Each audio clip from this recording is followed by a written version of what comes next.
When expats come out here, they typically start getting involved in relationships or they work at schools, so they have these connections and know how to get some basic things done. But what happens when you live out here long term? When you're not intentional? When you don't marry into the system, marrying a local? How do you actually keep yourself independent and not reliant on these things? This is something I've learned to perfect, and I want to share with you today on how I became independent in Southeast Asia, not relying on getting married and these other teaching jobs and whatnot. So without wasting any time, let's get into the first one, making contacts. This doesn't matter if you're out at a coffee shop, if you're at a restaurant with friends, a Vietnamese wedding, or working at a school. Make connections, make friends. They will last you a lifetime out here. A lot of the people I talk to this day are people that I met back in 2014, 2015 that still give benefit to me, and I still give benefit to them. So make sure you're always making some type of contacts. Living out here in places like Vietnam or Thailand, definitely make contacts with people that you talk with, that you are around, and keep them in your phone books. And when you're making these contacts, understand the culture in places like Vietnam and Thailand is it's about what you give, not about what you are or who you are. So when you make these contacts and these friends, you're going to have to give a lot more value to them than they give to you. If you're going to a wedding in Vietnam, bring a few extra cases of beer. Be that nice guy.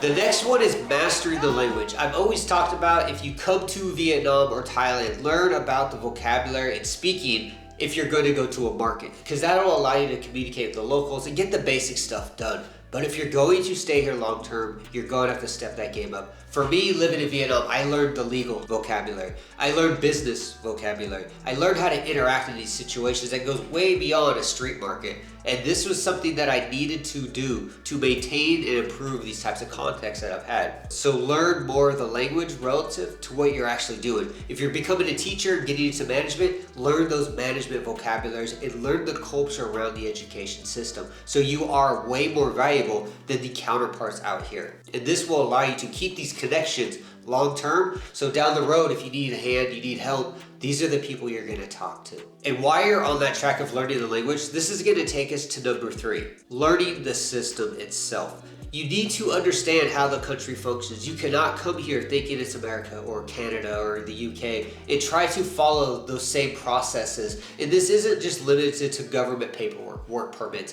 visas, TRCs, getting a job. This is everything, the culture. How do you act at a wedding? How do you act at a party? If you're going out with government officials, what do you actually have to do? Do you just show up in a nice suit and bring a flower? You need to understand what is required. And this is where I started getting into business, and I learned these tactics and what is required in the culture. When you're going out and getting paperwork signed in Vietnam, in Thailand, it isn't as simple as just going to an office, presenting your documents, paying the fee, and going about it. No, you're taking people out to dinners. You're getting them drunk. You're going to karaoke sometimes. You're kind of greasing the wheel with some money. A lot of this stuff happens. You need to know when this stuff happens, how this stuff happens, and understand what's legal, what is actually going too far. These are the types of things you need to be aware of when you're trying to become independent in a country. And this is what got me into learning the law of Vietnam. When I started my first business, I didn't understand legalities of Vietnam. I didn't understand what was allowed, what wasn't allowed. What were the visas? What was the paperwork? What is a tax stamp? I learned real quick why. And I ended up studying 3 legal books in Vietnam law. And I did this to understand the system. This allowed me to be independent. This allowed me to skip a lot of hurdles, and I knew exactly what to do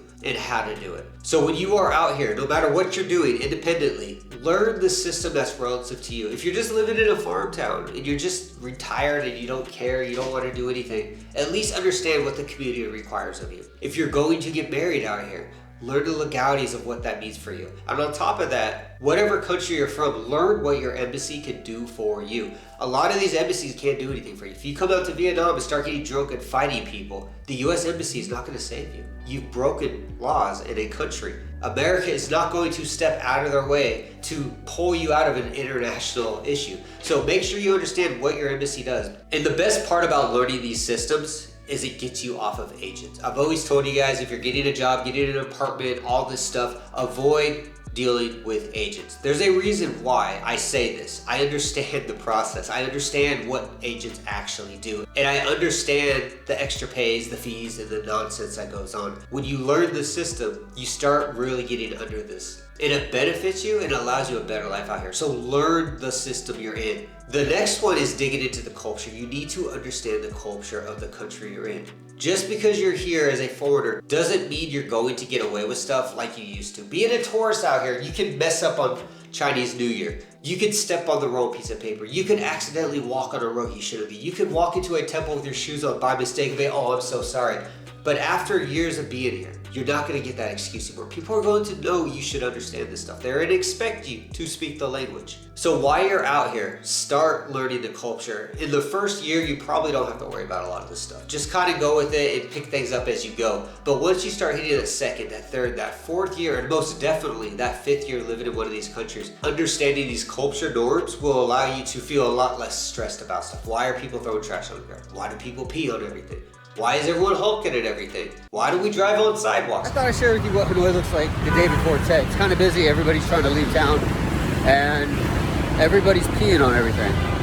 I don't know. Where are you at during TED? Me? I'm gonna travel. So, with that being said, I'm gonna jump on this grab that's about to run me over, and this guy. Once you realize why this is happening, it really does take a burden off your shoulders, and you don't feel as frustrated all the time. And the final one, build a financial plan. Do not come out to Vietnam or Thailand or Laos with $1,000 thinking you're gonna make it. This will fail you. You will run into a brick wall. You need to come out with a plan. This is a savings account. This is some type of IRA, a crypto account, a stock market account, something like that. Have some type of money. And when you decide that you're gonna make this expat life long term, you really need to start digging into that. There is no real opportunities abroad for a lot of foreigners, especially when you're teaching English and English is being removed. So when you go to places like Singapore or Malaysia, where they hire for different types of professions, engineers, business management, marketing, and you don't have any experience in it, it's gonna be a really hard thing for you. So start creating means of making income that don't require you to be somewhere. And while you're building up this financial separation from wherever you're from, also start looking at citizenships. When you start traveling long term, you're probably gonna start getting interested in being a citizen of different countries. These are things you're going to want to consider after 5 or 6 years. This will allow you to stay abroad much easier. It'll allow you that flexibility of an Asian passport or a South American passport if you're gonna live down there. And it allows stability outside of your home country. Living abroad on a foreign American or UK passport for 50 years is not going to be a good solution. If something bad happens, you only have one option, and that's back home, and you might not want to be there. And while you're out here long term, we get lazy. I understand that, I was too. But you need to take care of your health. Eat right, work out daily, and just have a healthy mental state. This is one of the most important things you can do next to finances, is make sure your health is good. So make sure every day you're doing something. If you're drinking heavily, you're smoking heavily, consider breaking this down and not making it such an everyday process. But your health will matter, especially when you're living out in places like Vietnam or Thailand, where air pollution is a big problem, where food plastics is a big problem. You're going to want to counterbalance this one way or another. And if you're already drinking and smoking heavily, eating a lot of processed foods and street foods, you're going to be in a world of hurt at the end of the day.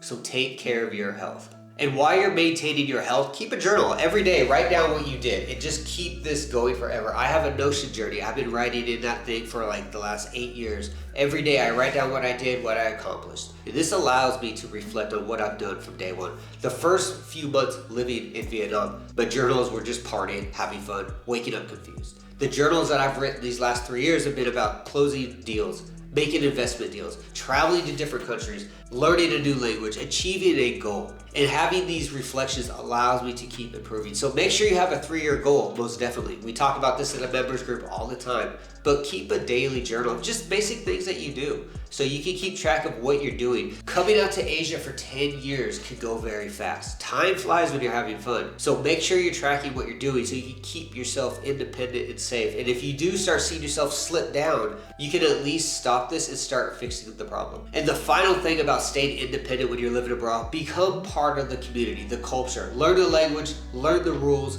make good friends, Be honest, be a good person, and go outside. Don't sit at home. Don't think you're living in Southeast Asia trying to live in America or the UK. You can't spend all this money renting amazingly expensive condos and stuff, avoiding the chaos of the country, and not having to walk out into the country. So embrace where you're living, or you're never going to be happy here. And with that being said, guys, I'm gonna get out of here. Thanks for watching. I will see you again.